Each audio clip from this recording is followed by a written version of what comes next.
Hi everybody, this is the Baseball Hut, the amazing, spectacular, terrific, the great one, the People's Champion, your host, and welcome back to the Baseball Hut.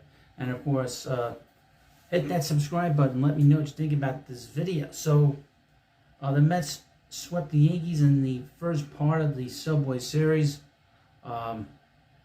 Mets outscored the Yankees 21-9.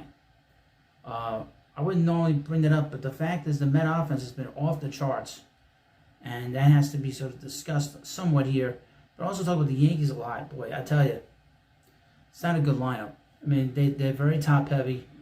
Anthony Volpe's okay, and Aaron Judge is Aaron Judge, sort of a Herman Munster type figure in baseball. And of course, Juan Soto. There's not much not to like about those two. But once you get past them, that lineup with the Yankees, you can beat them. And the fact that they can't keep the running game from going crazy says a lot too. Now, the pitching for the Yankees was not great. Garrett Cole did not pitch well at all. Lewis Hill did not do well at all. So that's their problems. That's not our problems. That's the Yankee fans' problems. The same nonsense that's been going on with the Yankees, it continues to continue. Now, our Mets have played rather well. The offense has led this team. They are leading baseball over the last month in so many different offensive categories: batting average, slugging percentage. I mean, just down the line.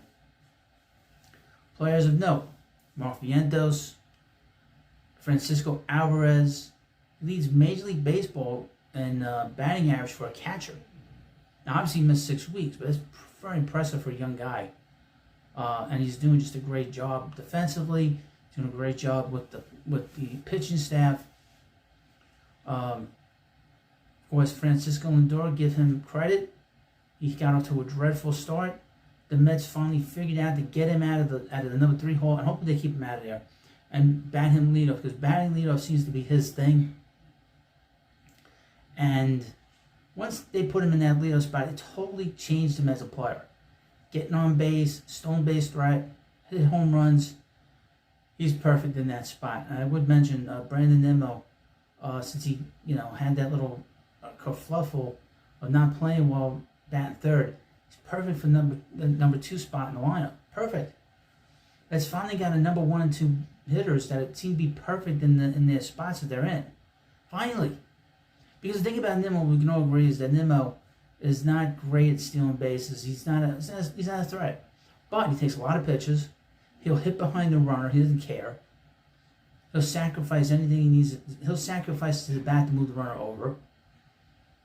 And of course, JD Martinez has led the way here.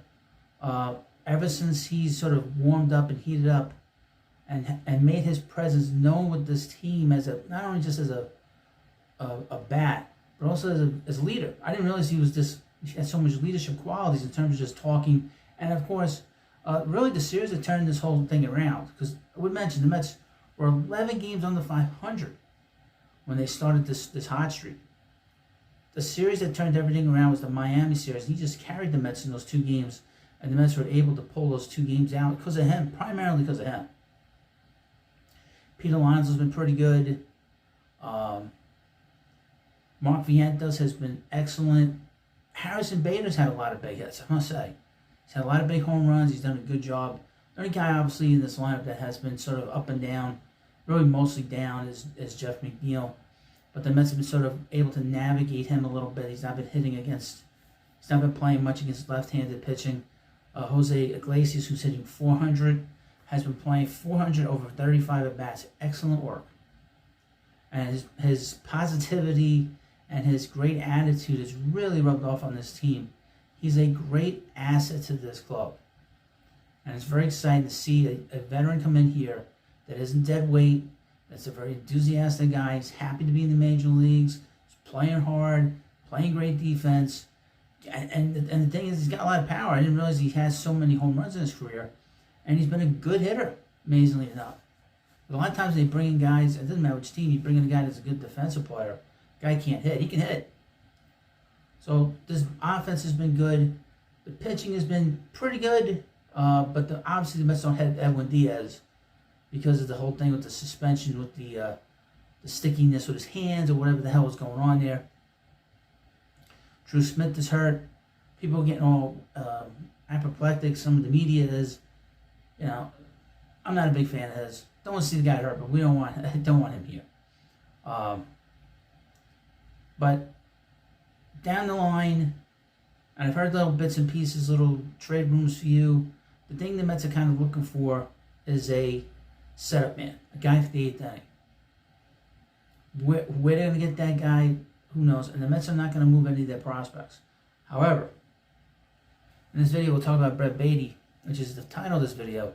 It's about Brett Baty and what's going to happen with him. Now, the Mets starting pitching is only going to get better. Cody Senga's going to come back. Christian Scott's going to come back. And that will incrementally improve the pitching staff.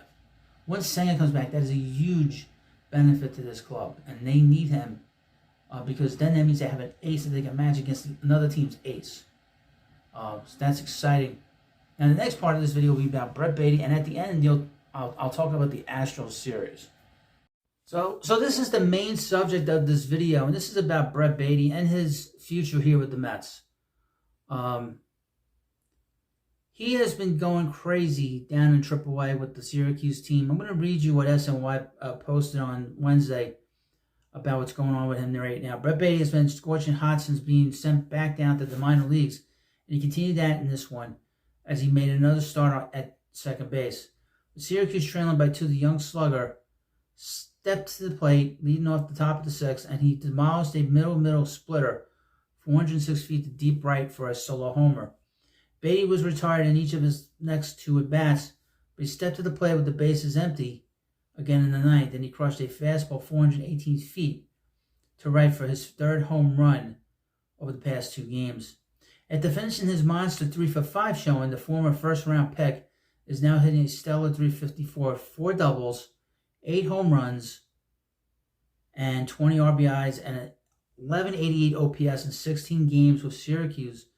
He remains without a timeline for potential return to the big league level, but certainly has been making a strong case with his offensive prowess. Now, here's the thing. I have my opinion on Brett Baty, quite frankly, and I don't believe that he is the kind of guy that's going to help the Mets with them as a major league player. I've seen enough of his game. His bat, to me, seems very, very slow. I felt for a while that the Mets should have been giving Mark Vientos a chance to play every day, and he's gotten a chance to play. He's played great. Brett Baty does not have a future with the Mets, in my opinion. And I think people need to sort of understand that. I know they've been playing him at second. I know in the past they've had him in left field. But really he needs a change of scenery because I don't think that this team, where it's trying to go, is going to be waiting for him to make it back to the majors and be a productive member of this team.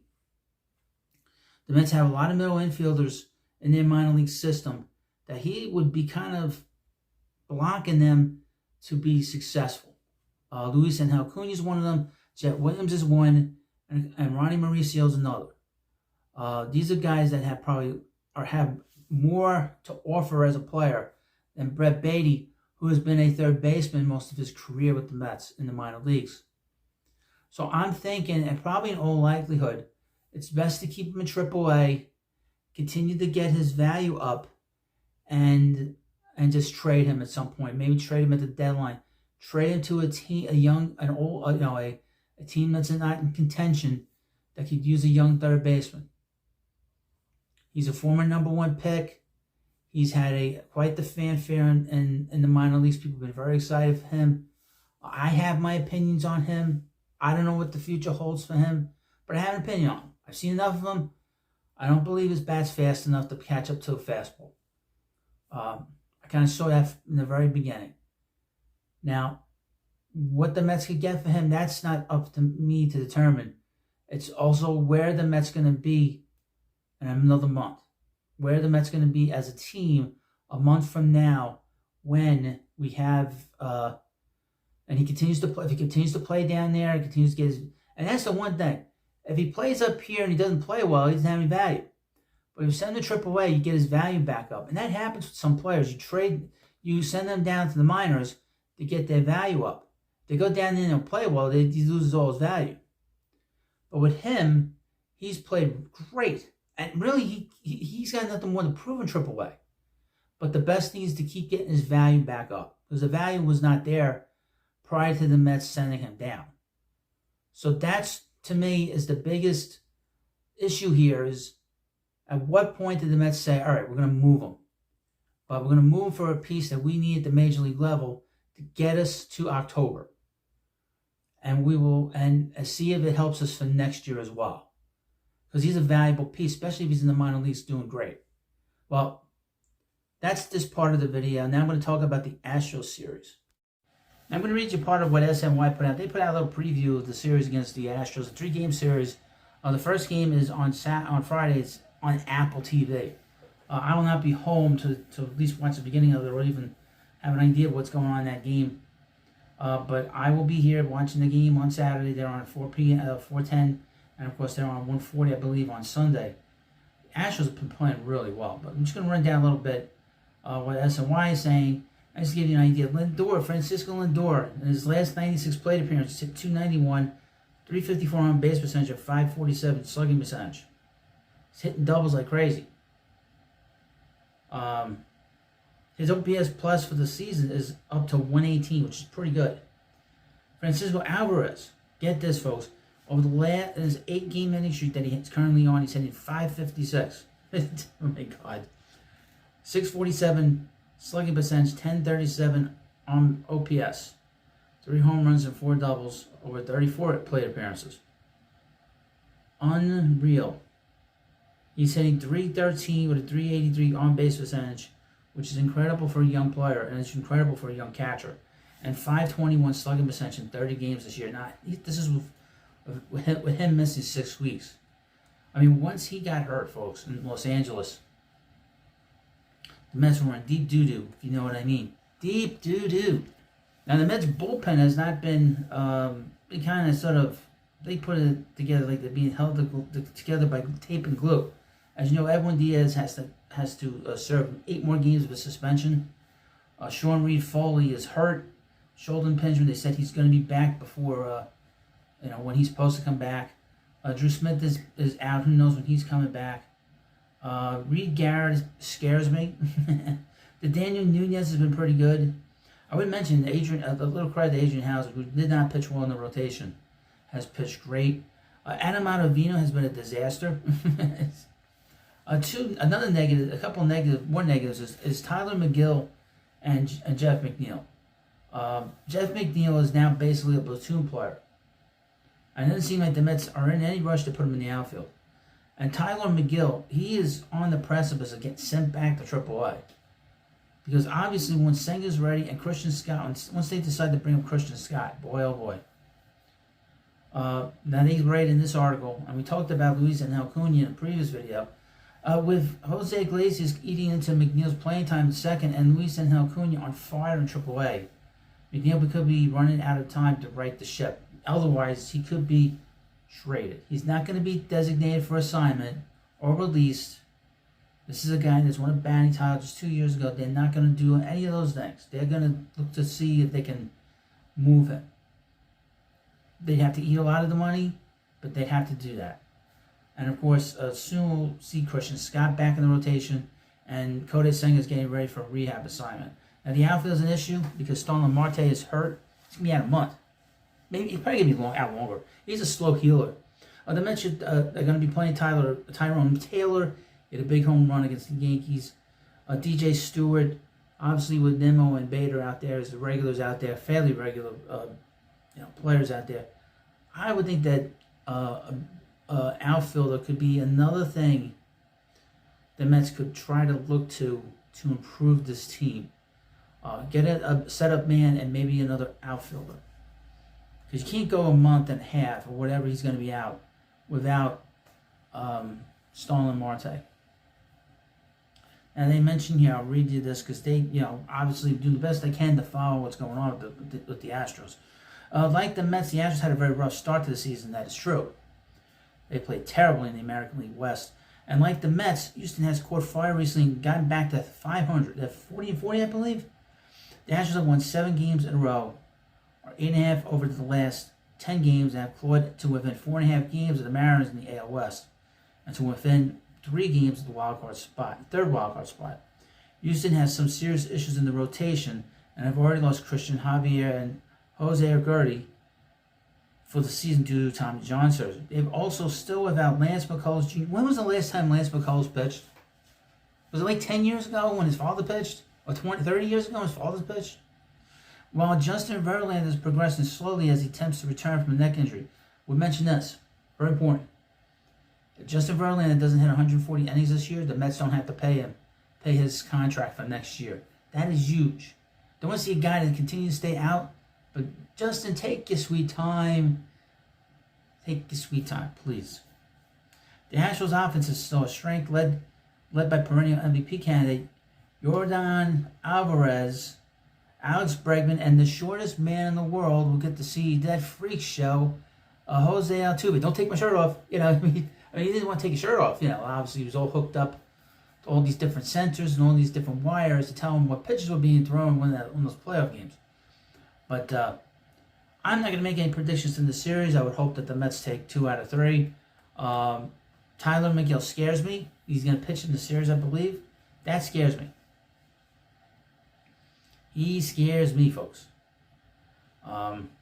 He's running out of time in terms of this rotation, and that's it. Well, you let me know what you think about this video. Let me know about what you thought about Brett Baty. What he's going to get, if he's going to get traded. He is trade bait. Keep him AAA. Let him get his value up. Of course. What do you think about what happened with the Mets versus the Yankees? In a couple of weeks, they're going to play the Yankees again at Yankee Stadium. Hoping they're going to take those 2 games and basically humiliate the Yankee fans.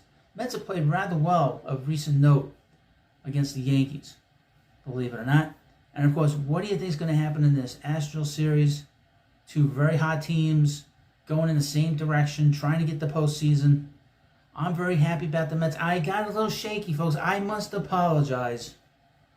I got very shaky over the last month or so prior to this hot streak that I was getting ready to drop the boom on them. But my original prediction was right, that the team was going to struggle in the beginning and then they were going to start picking it up. And Janae picked up more than that. I mean, you know, they've done better than I ever thought they could do. I think a lot of people thought that way. They didn't, which is probably the most important thing. But we're still Mets fans. We still love the Mets. And we don't care if I got a prediction wrong. Nobody cares. Does anybody care? I don't. But I would mention, WFAN has eaten a lot of crow because most of them pissed and moaned and complained all off season. And your host turned out to be right. Even to my own stupidity, I was right. Well, thank you for watching this video. And of course, please subscribe to the Baseball Hut. Have a good day, and I'll see you later.